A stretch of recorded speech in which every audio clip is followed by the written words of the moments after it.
નમસ્તે ખેડૂત મિત્રો, મારું નામ વિશાલ છે. કિસાન ડેરી ગુજરાતમાં તમારું સ્વાગત છે. તો આજે આપણે એક નવી તબેલાની મુલાકાતે આવે છે. આજે તબેલો છે જૂનો અને જાણીતો છે, કારણ કે આ અમારા ગામના નજીકનો તબેલો છે. તો આપને જોડે છે એક તબેલા ઓનર, બંને ખુદ જ આખો તબેલાનો સંભાળ રાખે છે, એની સાથે પોતે સંચાલન પણ કરે છે. તો હું તમારું નામ જાણવા માંગીશ. તમારું નામ શું છે? પટેલ આનંદ. તમારું કાકા શું નામ છે? કિરીટભાઈ. હવે હું જાણવા માંગીશ કે તમે આ તબેલો સ્ટાર્ટ ક્યારે કર્યો? 2011માં. 2011માં સ્ટાર્ટ કર્યું. તો બરોબર, તમે સ્ટાર્ટિંગ કર્યું ત્યારે પશુ તમે કેટલા લાવ્યા હતા? 5 લાવ્યા હતા. ક્યાંથી લાવ્યા હતા? વિજાપુર સાઈડથી. વિજાપુર સાઈડથી. હવે આપણે આગળ જોતા જઈએ ને હું તમને તબેલો સાથે સાથે બતાવતો જાઉં. તો તમે 5 પશુ લાવ્યા ત્યારે સ્ટ્રક્ચર બધું બનાવી દીધું હતું? સ્ટ્રક્ચર બનાવી દીધું. ક્યારે બનાવ્યું હતું સ્ટ્રક્ચર બધું તબેલાનું? 2011માં બનાવી દીધું હતું. 5 પશુ લાવ્યા ને બધું સ્ટાર્ટિંગ કરી દીધું. ઓકે. હવે જાણવા માંગીશ કે જ્યારે 5 પશુ લાવ્યા તો એ કયા પ્રકારની ગાયો હતી કે ભેંસો હતી, શું હતું? આમ ટોટલી ગાયો. તો ગાયોમાં કયા પ્રકારની ગાયો હતી? એચએફ લાવ્યા હતા. બરોબર. તો એચએફ જે ગાયો તમે લાવ્યા હતા, તો એચએફ ગાયોમાં એ ટાઈમે તમારું દૂધ કેટલું હતું? એચએફ ગાયનું દૂધ એ વખત 50 લીટરનું થતું હતું. મતલબ આવું સમજીએ કે હું તાજી રીતે એટલે હા. તો હું એ જાણવા માંગીશ કે ધારો કે એક અંદાજ આપી શકો આપણા ખેડૂત મિત્રોને કે ધારો કે એક દિવસનો આટલો ટંક પડતું હતું, કેટલા પૈસાનું થતું હતું દૂધ? એ વખત પડતું હતું 1500 રૂપિયા સવારના અને સાંજના બંને થઈને 3000માં પરત. તો મહિના 90,000 રૂપિયાનું કહેવાય. તો આ ધારો કે આપણે 90,000 રૂપિયાનો એક મહિનાનો અંદાજ રાખીએ, એમાં ખર્ચો કેટલો થતો? ખર્ચો 50%. 50% ખર્ચો થઈ જાય એમ ને? કારણ કે અમે ઘણી જગ્યાએ મુલાકાત લેવા જઈએ ને તો મોસ્ટ ઓફ અમને જવાબ જે એક્યુરેટ મળે ને એટલે 50% બધા કોઈ ખર્ચો થઈ જ જાય. કારણ કે આપણને જેટલું પ્રોફિટ મળતું હોય એનાથી 50% જતો રહે ખર્ચો. બરોબર. તો હું જાણવા માંગીશ કે તમે અત્યારે કેટલા તમે પશુઓ રાખો છો? અત્યારે 20 પશુઓ. હવે આ 20 પશુઓમાં સૌથી વધારે કયા પ્રકારની પશુઓ રાખો છો તમે? બધી એચએફ ને જર્સી. કોઈ ખાસ કારણ ખરું કે એચએફ ને જર્સી રાખવાનું? એનો દૂધનો પીરિયડ લોબો હોય. બરાબર. પીરિયડ લોબો હોય દૂધનું, કઈ તમને વધારે ટાઈમ માટે દૂધ આપી શકે. ખૂબ સરસ કહેવાય. અને આ જે ગાયો છે એમના દોવાનું મિલ્કિંગ પ્રોસેસ શું હોય? તમે મશીન વાપરો છો કે પછી જાતે જ? જાતે જ વાપરો. બરોબર. સંભાળવા વાળા કેટલા તબેલામાં? 2 જણા સંભાળે બધું. બરોબર. તો હું જાણવા માંગીશ કે તમે જે અત્યારે 20 પશુ છે તો 20 પશુનું દૂધ કેટલું થાય છે અત્યારે? 70 લીટર. 70 લીટરના. પૈસા કેટલા આવે 70 લીટરના? 2223 એક ટંકના. બરાબર. તો 2244 આપણે 4000 નો અંદાજ રાખીએ તો 4 તારી 12, 1,20,000 નું એક મહિનાનું થતું હશે. તો 1,20,000 માં અત્યારે પણ ખર્ચો કેટલો થાય છે? 50% ખર્ચો થઈ. 50% ફિક્સ જ અત્યારે પણ એવું જ છે. તો હવે તમે જે માહિતી આપો છો તો બ્રીડિંગ વિશે તમને કોઈ નોલેજ ખરું? બ્રીડિંગ વિશે કે આપણે કોઈ નવી સારી જાત લાવતા હોય બહારથી કે એવું કશું? હા, સારી હતી એચએફ. અત્યારે તમારે પણ 5 ગાયોનો બધું પશુ હતા, બરોબર? તો તેમાં તમે વધારો કર્યો તો વધારો બહારથી લાવ્યા હતા કે પછી કઈ રીતના આગળ વધાર્યો તમે તબેલો? એવું છે ગાયોમાંથી એવું છે નફો જો એ નફામાંથી નવી ગાયો લાયા તમે બહારથી. કઈ જગ્યાએથી લાવ્યા હતા? બધી ફરતી લાયા. ફરતી એટલે આપણા નજીકના એરિયામાંથી? બનાસકાંઠા ના બધા જગ્યાથી નથી લાવ્યા ને? સુંદરપુર ને જયપુર ને ફલોન. બરાબર. આ બધા નજીકના એરિયામાંથી લાવ્યા. પણ મોસ્ટ ઓફ તમે એચએફ ના આવા બધામાં વધારે? એચએફ ની જર્સી. તો એચએફ નો એક ગાયનો આપણે એવરેજ ફેટ ગણીએ તો કેટલો આવે? એક ફેટ 442. અને ભેંસનો પેલા સોરી જર્સી ગાયનું? જર્સી બધું ભેગું જાય, મિક્સ જાય, બધું ભેગું જાય. બરોબર. તો અત્યારે આપણે આગળ વધીએ ને હું તમને માહિતી લઉં કે અહીંયા ખેડૂતો તમે જોઈ શકો છો અત્યારે આ શું આપવામાં આવે ગાયોમાં? મકાઈ ભેળો, સાગરદાન. બરાબર. અને હું છે મયંક જે મકાઈ ભરડો ને બધું આવશે. એક મિનરલ મિક્સચર પાવડર આવે એ પણ આપો તમે? પાવડર. એના કારણે ફેટમાં વધારો થાય. બરોબર. તો ખેડૂત મિત્રો તમે આ ડોલમાં પાવડર છે. હા, તો ખેડૂત મિત્રો તમે જોઈ શકો છો અહીંયા આ મિનરલ મિક્સચર પાવડર કહેવાય જે આપણા આટલા ટાઈમથી સાંભળતા હતા. તો આ મિનરલ મિક્સચર કેટલામાં મળે? આ મિનરલ મિક્સચર પાવડર 4000 ડોલા. શું 40? 4000 ની ડોલા આવે. કેટલા પૈસામાં આવે? 4000. 4000માં. બરોબર. ફાયદો થાય ખરા? ફાયદો થાય. તો ખેડૂત મિત્રો તમે જોઈ શકો છો કે મિનરલ મિક્સર પાવડરથી ફેટ અને દૂધમાં બંને પણ વધારો થઈ રહ્યો છે. અને અત્યારે જો હું તમને વાત કરું કે જે તમે આ બધું ખાંડ બધું આપતા હોય તો દોવાના પહેલા આપતા હોય છે કે પછી એના પછી? દોવાના પહેલા આપી જ દેવાનું. બરોબર. તો ધારો કે અત્યારે કેટલો ટાઈમ થઈ ગયો છે આ તમે તબેલો સ્ટાર્ટ કર્યો? એવરેજ 2011માં તમે સ્ટાર્ટ કર્યો હતો ને? તો અત્યારે 2025 15 વર્ષ જેવું અંદાજે થઈ ગયું છે. અને આ તબેલાનું જે સ્ટ્રક્ચર બનાવ્યું આમાં પાણી શું કઈ રીતના આવે છે? ઓટોમેટિક છે? ઓટોમેટિક કુંડોમાંથી. ઓટોમેટિક છે. બરાબર. તો આ બાઉલમાં તમે જોઈ શકો છો કે પાણી અત્યારે જમા નથી થયું નહીં? પાણી નહીં, પાણી કાઢ્યું બહાર એ વધારે. કેમ અંદર નથી પહોંચતા? ગાયનું છૂટું વધારે જોવું મોયમાં બેહેલી હોય ને તો ગાય જખમ થઈ જાય. બરાબર. એટલે બહાર ખુલ્લામાં એટલી સારી. જેટલી તમે ખુલ્લામાં રાખો એટલી સારી. કારણ કે તમે તબેલો બનાવ્યો છો પણ તમે બધી જ ગાયો ખેડૂત મિત્રો જોઈ શકો છો તે બહારની બાજુ વધારે રાખેલી છે, ખુલ્લી ફરતી હોય છે. અને એના કારણે એમને આપણે પોતે સ્વાસ્થ્ય કહીએ કે બધી રીતે એ સારું રહે. તો આપણે અંદર જઈને જોઈએ કે કોઈ એવી ગાયો બતાવો જે સૌથી સારામાં સારું તમને દૂધ મિલ્કિંગ આપતું હોય. ધારો કે આ બધી ગાયો, આ ગાય કઈ પ્રકારની કહેવાય? અરે એચએફ કહેવાય. બરોબર ને? તો કેટલા લીટર દૂધ આપે? 11 લીટર દૂધ આપે. અને બધું જાતે જ દોવાનું? જાતે. તો તમે આ મશીન બધા લાવતા હોય છે તો મશીનનો કેમ વિચાર ના લાવે? મશીન જેવું જાય કે અથોણમાં દૂધ રહી જાય પાછું ખેંચવું પડે. પણ આપણે એનાથી આમ સગવડ તો રહે ને કે આટલા બધા પશુ સગવડ રહે પણ દૂધ રહી જાય ને તો ઘડિયો થાય. હા. ના ઘડિયો થાય તો પછી એના કરતા જાતે દઉં સારું. જાતે દેવું સારું. હું મારે લાવ્યો હતો. મેં લાઈન વેચી મારી. 85 એમ લાવ્યું. બરાબર. એટલે એવું તમે જાતે જ દોવા? જાતે. બરાબર. અને પછી આવું જાણું કે એક વર્ષમાં તો આપણે નફાનું વિચારીએ કે તો કેટલો નફો આવે તમારે? 4 લાખ. 4 થી 4.5 લાખ રૂપિયા નફો આવે છે ખેડૂત મિત્રો. તો આના પહેલા આ જયારે તમે તબેલો સ્ટાર્ટ કર્યો તમને આઈડિયા કેવી રીતના આવ્યો કે મારે અત્યારે તબેલો સ્ટાર્ટ કરવો જ છે? પેલા વિચાર્યું હતું કે ઘેર આપણો પેલો તબેલો હતો, ઘેર આપણો 5 જણો હતો, 7 હતો, એમ દૂધ એટલે ભરાવતો. પણ આપણે એવું થયું કે ખુલ્લામાં લઈ જઈએ અને મોટું કરીએ. એટલા માટે તમે તબેલાનું સ્ટાર્ટિંગ કર્યું. બરોબર. ખૂબ સરસ કહેવાય. અને હવે કે આપણે ખેડૂત મિત્રો એ પણ જાણીશું કે ધારો કે એક વર્ષમાં આપણે ખાતર થતું હોય ગાયોનું, બરોબર, તો તમે ખાતર વેચો ખરા? ના, ઘેર આપણે જમીન વધારે એટલે ઘેર ઉપર વેચીએ તો ઉપર આપણા ઘરની જમીનમાં બાકી. બરાબર. કેટલા વીઘા જમીન તમારી? અમારે 13 વીઘા મારી ને 13 વીઘા માર પાણી. બરાબર. એ બધી તમે જાતે જ બાજ્યા. બરોબર. આવું ધારો કે એક અંદાજ મારીએ કે કેટલે ટ્રોલી આપણે એક ટ્રોલીનો ભાવ કેટલો ચાલે? 3000. તો અને કેટલું થાય તમારા ખાતરમાં અંદાજિત? 30-35 ડોલર. 30-35 ડોલર થતો હશે તો 90,000 1 લાખ રૂપિયાનું તો ખાતર સાચું જ ને? જો ધારો કે કોઈ એવું માણસ છે જેને જમીન વધારે નથી, તબેલો સ્ટાર્ટ કર્યો છે તો ખાતર પણ વેચી. બરોબર. હવે ધારો કે નફો પણ તમે કીધું 4 થી 4.5 લાખ રૂપિયા આવે છે ચોખ્ખો. એ કેટલા ટકા આપણે અત્યારે ડેરીમાં આવે છે? 26%. આવું ધારો કે તમે બધું દૂધ તો ડેરીમાં જ ભરાવો છો ને? સરકારી ડેરી. બરાબર. સરકારી ડેરી કઈ જગ્યાએ આવી છે? ગામમાં. એટલે કયું ગામ? કઈપુર. બરાબર. હવે કઈપુર ગામ તમે વાત કરી ત્યાં સરકારી મંડળમાં ભરાવો છો, બરોબર.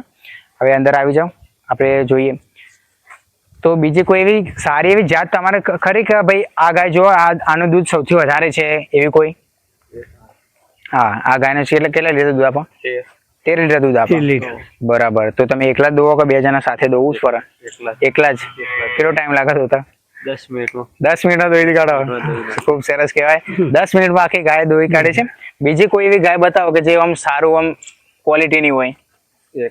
જોઈ લો. આ પણ ગાય સારી એમ? આ કેટલા લીટર દૂધ આપે? 10 લીટર. બરાબર. એના 11 લીટર એટલે 10-11 નો એક એવરેજ રેશિયો છે બધી ગાયોનો. બરોબર. 10-11 નો રેશિયો વધતો જ પોહાય. હા, એટલે તો જ પોહાય. ધારો કે જે અત્યારે આપણે કોઈ નવું આપણે યુવાન સ્ટાર્ટ કરવા માંગતો તબેલો તો એના વિશે તમે કોઈ માહિતી આપવા માંગો છો કે આ રીતના તમે સ્ટાર્ટ કરી શકો? તો સ્ટાર્ટમાં તમે ગાયો લાવો, સ્ટેપ બાય સ્ટેપ લાવો ને. પેલી 2 જણ લાવો, બરાબર, 2 જણ પછી લાવો તો દૂધનો રેશિયો કાયમ માટે જળવાય. બરોબર. પણ હું એ જાણવા માંગીશ કે તમે 2-3 ની વાત કરી તો 2-3 સારી ગાયો શોધવામાં બહુ તકલીફ પડતી હોય છે, તો સારી ગાયો કઈ જગ્યાથી લાવવી? ફરવું જ શિલા ઉપર ફરવું જ પડે. દરેક જગ્યાએ જઈને ઠેકાણી ના લવાય. ઠેકાણી ના લવાય. બરાબર. તમે મુલાકાત લીધી ક્યારે ઠેકાણી? કેટલા વખત? બરાબર. તો તમને યોગ્ય ના લાગે? તો તમે જાતે જ પછી ગરાવું હોય તો સારું રહે. ઠેકાની ગાય ખરી ને હમ. આ ગરમીમાં કરી લવાય ને. બરાબર. કોઈ એવું ખરું કે તમે લાવ્યા હોય ને એને પરિસ્થિતિ સારી ના રહી હોય? ઠેકા લાવ્યો હું ખબર માર પેલી ઠેકાની એ બરોબર નથી નહીં? હા નહીં ઠેકાની ના એટલે લાવો કેવું થયું? ગરમીમાં ઓફો હા બરોબર. આપણું વાતાવરણ એને માફક ના આવતું હોય. બરોબર. શિયાળામાં લાવો ચાલો શેરામાં લાવો તો ચાલે. ચાલો તમારે સેટ થઈએ. પણ અત્યારે બધા જે ફોગર કીટ ને બધું લગાવતા હોય છે ઠંડક માટે, હા. એવું તમે કોઈ વિચાર્યું ખરા? ફુવારા લાવવા વિચારશો પણ લાયા નહીં. લાય નહીં, લાવશો ખરા? દુછકા ડેમ જોઈ આવ્યા તમે? હા બરાબર. એમાં કેટલો અંદાજ આપ્યો હતો તમને? એ 3000 થી 4000 થાય ફુવારાનું. ફુવારાના. બરોબર. કેટલું આવવામાં અંદાજિત આપી શકો કોઈ? અંદાજી 20 ફુવારા કે એવું કે 20 ફુવારા આવો. બરોબર. એટલે એક ફુવારા પણ જરૂરી છે. અને ધારો કે પંખા ના બધું લગાવતા હોય છે, પંખા લગાવ લગાવેલા છે, પણ તમે પણ અમારે બહાર રાખીએ એટલે પંખાની જરૂર નથી હોતી. બરોબર. તો ખેતીની સાથે સાથે આવું બીજું એ જાણવા માંગીશ કે તમે ઘાસચારો કઈ રીતના આપતા હો છો? એક ટાઈમ હુકું ને એક ટાઈમ લીલું. એક ટાઈમ સૂકું ને એક ટાઈમ લીલું. હમ. બરોબર. ધારો કે આપણે સવારે એક રૂટીન આપી દો મને કે હું સવારે આટલા વાગે ઉઠું છું અને આખા દિવસમાં આટલું કામ કરું છું.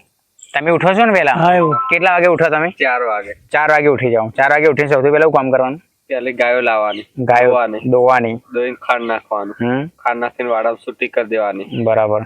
11 વાગે ચારો આપી હમ. ફ્રી થઈ જવાનું. તે હોજે 4 વાગે લાવવાની, હમ. ખાંડ નાખીને દોઈ લેવાની, દોઈ પછી છોડ દેવાની. 1 બરાબર. કલાક છૂટી ફરે હમ. પછી 4 નાખી દેવાની, 7:30 પૂણા 7 4 નાખી દેવાની. બરાબર. પછી છૂટા. પછી છૂટા એટલે મથિંગ સવારે 2-3 કલાક ને સાંજે 2-3 કલાક, હા. પછી તમે ફ્રી. ફ્રી. બરોબર. ધારો કે આપણે કોઈ જોબ માટે વાત કરીએ તો અત્યારે જે જોબ કરતા હોય એમના તો ફિક્સ ટાઈમ માટે જવું જ પડે, જવું જ પડે. અને એમનો પગાર આટલો પણ ના હોઈ શકે જેટલો આપણે અહીંયા આપણે તબેલામાંથી કમાઈ શકીએ. તો એમને સ્ટાર્ટિંગ કરવા માટે 2-3 પશુઓથી સ્ટાર્ટિંગ કરી શકાય. પણ ઘણી જગ્યાએ મારે અત્યારે એવી કોમેન્ટો પણ આવે છે કે એક લોન વિશે થોડી માહિતી આપો. તમે આવડું મોટું તબેલો સ્ટાર્ટ કર્યું છે તો તમે કોઈ લોન બોન લીધી ખરા? નવો શામાં લીધી હતી? HDFC બેંકમાં, એટલે સરકારી ડેરીમાંથી જ લોન લીધી? સરકારી જેમ બરાબર. તો કેટલી લોન મળી તમને? મને 6 લાખ. 6 લાખ ની. એમાંથી તમે આ બધું ફરીથી લાવી ગયા, ફરીથી ઇન્વેસ્ટમેન્ટ આમાં ને આમાં જ કર્યું? ઓમાં કર્યું. બરોબર. તો તમારે પણ એના માટે તમારે પેલા ગાય હોવી જરૂરી છે, બરોબર? હા, ગાય સ્ટેટમેન્ટ બધું માંગે. જો બરોબર. તો ખેડૂત મિત્રો તમે જોઈ શકો છો કે તમારે જો લોન લેવી હોય ને તો પણ તમારે એક સ્ટેટમેન્ટ હોવું જરૂરી છે કે આટલું સ્ટેટમેન્ટ હોય ને તો તમને લોન મળે સરકારીમાંથી. તો તમે લોન લઈને પછી આગળ વધારી શકો. પણ પહેલા લોન લઈને બધું વસાવતા ના. 5 લાખ નું દૂધ હોય તો 6 લાખ લોન મળે. બરાબર. જોઈ લો. આટલો એક અંદાજ રાખવાનો રેશિયો કે જેટલું દૂધ હોય એનાથી હા. થોડું આપણે લોન મળી શકે છે. બરોબર. કેટલા ટકાની કોઈ ખ્યાલ કર્યો તમને હો. કે આટલા ટકા આપણે લોન મળતી હોય? એમ નહીં, કેટલા ટકા ઉપર એમ એવો ખ્યાલ? બરાબર. 9.7% જેવું રેશિયો તમને લોન મળતી હોય છે 12 મહિનાની એન્યુઅલી. તો હવે આપણે આગળ જોઈએ કે અહીંયા તમે જોઈ શકો છો પાણી પીવા માટે કુંડા રમી ગયેલા છે, તે જાતે બધી પી લે છે, બરોબર ને? હો પી લે જાતે પી લે. હવે હું એ જાણવા માંગીશ કે ઘણી જગ્યાએ આ ઘડિયાનો પ્રોબ્લેમ રહે છે, તો તમારે કોઈ ગાયનો ઘડિયાનો પ્રોબ્લેમ કદી આવેલો ખરા? ઘડિયા ના આવે તો એમાં તમે શું કરો છો? ઘડિયામાં ખવડાવીએ. પડી ગયો ખવડાવીએ, ડોક્ટર પાસે નિવારણ લાવો છો? પછી કુંવર પાટું કરું, હમ. એનું લેપ કરીએ. કઈ જગ્યાએ? પેટ ઉપર? એના બાવલામાં. બાવલામ ઉપર. એટલે ઘડિયા ઉપર રાહત મળી જાય. રાત મળી. બરોબર. તો ખેડૂત મિત્રો તમે જોઈ શકો છો કે આ રીતના પણ એક નિવારણ લાવી શકો છો ઘડિયાનું. બીજી કોઈ એક અંદાજ આપો કે આ ગાયોમાં આવી પ્રોબ્લેમ વધારે રહે છે એમ કોઈ એવી તકલીફ ખરી? બીજી કોઈ બીમારી આવતી હોય? એવી કોઈ નહીં. ધારો કે આપણે ગાયોમાં શું થતું હોય કે બીજી બીમારીઓ વધુ આવતી હોય છે. ખવડાવી દઈએ, 4 પડી ખીલાઈને 1 ડોઝ આલ દઈએ. બરાબર. ઘડિયાની છે. આ ઘડિયા માટે ખવડાવીએ તે કમ્પ્લીટ થઈ જાય, ડોક્ટર ની જરૂર ના પડે. બરાબર. કેવું મળે છે? આ વડનગર મળે. બરાબર. એટલે આપણે કોઈ પણ મેડિકલમાં તમે પશુઓના દુકાન ત્યાં મળી શકે? મળી જાય. તો હવે આપણે જોઈએ કે અહીંયા પણ નાના મોટી જોઈ શકો છો વાછરડીઓ છે. તો હું જાણવા માંગીશ કે તમે આમાં કોઈ પણ સારી એવી ગાયો હોય તો એમનું વેચાણ કરો છો? ના, વેચાણ નહીં, વધારે જ કરવાની ઈચ્છા છે, બરોબર? તો અત્યારે તમે નવી લાવી પડે છે બહારથી? લાવી હતી હમણાં. પણ ધારો કે આવું તમે આમાંથી ઉછેર કરી જશો, આમાં વધારો આ બધી આ બધે તૈયાર થશે ધીરે ધીરે, પણ વેચાણ આમાંથી કરવાની અત્યારે તમને નથી ઈચ્છા. બરોબર. તો હવે આપણે બધું જાણી લીધું કે ભાઈ કોઈ પણ બીમારી આવે તો શું કરવાનું, અને બીજું કોઈ માઠી બીમારી આવી ખરા? અમે આજે એચએફ આપણે કહીએ એ પ્રજાતિમાં કોઈ બીમારી વધારે આવે એવું કોઈ ખરું? કોઈ બીજો પ્રોબ્લેમ નહીં? એ પેલો લંપી આવ્યો એ લંપી, હા, એ તો બધો માથું અસર કરી હતી. એના સિવાય બીજો કોઈ પ્રોબ્લેમ આવતો નથી. અને મિલ્કિંગ માટે જે સૌથી વધારે દૂધ આપતી એવી ગાયો આપણા ઇલાકામાં તો એચએફ જ. એચએફ જ. તો હું એ જાણવા માંગીશ કે એચએફ સૌથી વધારે મિલ્કિંગમાં સારી રહે, બરોબર. પણ ઘણા એવા અત્યારે એક ટ્રેન્ડ આવ્યું છે, મતલબ એવું ચાલી રહ્યું છે કે ગીર ગાય વધારે બધાને પસંદ આવે છે. તો તમે ગીર ગાય વિશે કઈ કહેવા માંગો છો? અમે ગીર લાયા હતા પણ હાલથી કેમ? દૂધ નતું. કેટલું દૂધ આવતું હતું? 4-5 બસ. અને કેટલા ફેટ આવતો? ફેટ આવતો પણ પોહાય ના સાદું નહીં. ઓછો ફેટ આવે ચાલશે પણ દૂધ વધુ આવવું જોઈએ. અને દૂધનો પીડો ઓનો લોવો. બરાબર. પેલાનો ટૂંકો ભેંસ જેવું હોય. ભેંસ જેવું. બરાબર. હવે ધારો કે આ ગાય છે, તમે અત્યારે વાત કરી કે આ ગાય કેટલા લીટર દૂધ આપે છે? 14 લીટર દૂધ આપે છે. બરાબર. તો અને ખાવાનું કઈ રીતના બધાને જે બધા નાખતા હોય છે આમ નાખો, કોઈ કલર ખરું? કોણ એવું બીજા નોખી ના કરતો એને જે નોખો દૂધનું પ્રમાણ એ થોડું વધારે નાખવું જરૂરી છે. હવે ધારો કે એક અંદાજ આપો કે આટલા ગાયનો આટલું ખોણ કે આટલો ચારો નાખવો જરૂરી છે. ધારો કે 15 કિલો કે કેટલું નાખો તમે એક ગાયના? એમાં ખોળમાં નાખીએ 5 કિલો સાગર. ચારામાં તો કોઈ નક્કી જ ના રહે. બરાબર. જે ભાગે ટોટલ આવતો હોય બધો નાખીએ, પણ જે પશુ વધારે દૂધ આપતો હોય એને થોડું વધારે આપીએ. એવું કશું નહીં. કે ખાઈ જ લેવા આમ છૂટું હોય, છૂટું નાખો એટલે બધા જાતે ચાલે. બરોબર. એમાં તો માપ જ ના હોય. હા. આવું ધારો કે આપણે વાત કરીએ સૂકું ઘાસની, તો સૂકું ઘાસમાં તમે શું કરો? જાતે વાવો કે પછી બહારથી લાવો? ના, જાતે વાવો. જે ઝાડના પૂરાના બધું જાતે વાવવાનું. ખૂબ સરસ કહેવાય. અને લીલું ઘાસ પણ જાતે વાવવાનું. લીલા ઘાસમાં શું આપો તમે અત્યારે? ઘાસ, લચકો, ચીકોડી, ઘાસ, બધું ફરતું ઘાસ. બરોબર. ધારો કે આ ખૂબ સરસ કહેવાય. આવું મેં પૂછવા માંગીશ કે તમે આ જે તબેલાની સ્ટાર્ટિંગ કરી હતી એ વખતે અને અત્યારે બેમાં તમને એક રેશિયો અંદાજ મળતો હોય, બરોબર, કે અત્યારે તમે પ્રોફિટેબલ છો, તમે ખર્ચો જે કર્યો હતો એ તમે પ્રોફિટેબલ નખરી ગયા ખરા? પ્રોફિટેબલમાં છો તમે અત્યારે? બરાબર. તો ખૂબ સરસ કહેવાય. આપણે બધી માહિતી અત્યારે લઈ લીધી છે. તો ખેડૂત મિત્રો તમે જોઈ શકો છો કે કઈ રીતના અત્યારે 20 પશુ કમ્પ્લીટ પ્રોપર થઈ ગયા છે. 20 પશુઓમાં પણ તમે મહિને 1,20,000 થી 1.5 લાખ જેટલોનો અંદાજ રહે. 1 લાખ ઉપરનું જ કમ્પ્લીટ મળી રહે. 1 લાખ ઉપર તમે કમાઈ શકો છો, પણ સારી માવજત, સારી મહેનત અને બધું તમને આમાં પુરવાર કરવી જરૂરી બની રહે છે. તો આવા જ વિડીયો જોવા માટે તમે અમને સબસ્ક્રાઇબ કરી શકો છો. અમને કોઈ પણ માહિતી જોઈતી હોય તો તમે કોમેન્ટમાં જરૂર જણાવજો, અમે એમની માહિતી પુરવાર તમે કરીશું. વિડીયો જોવા માટે સબસ્ક્રાઇબ કરી દેજો અને શેર જરૂર કરજો. જય હિન્દ, જય ભારત.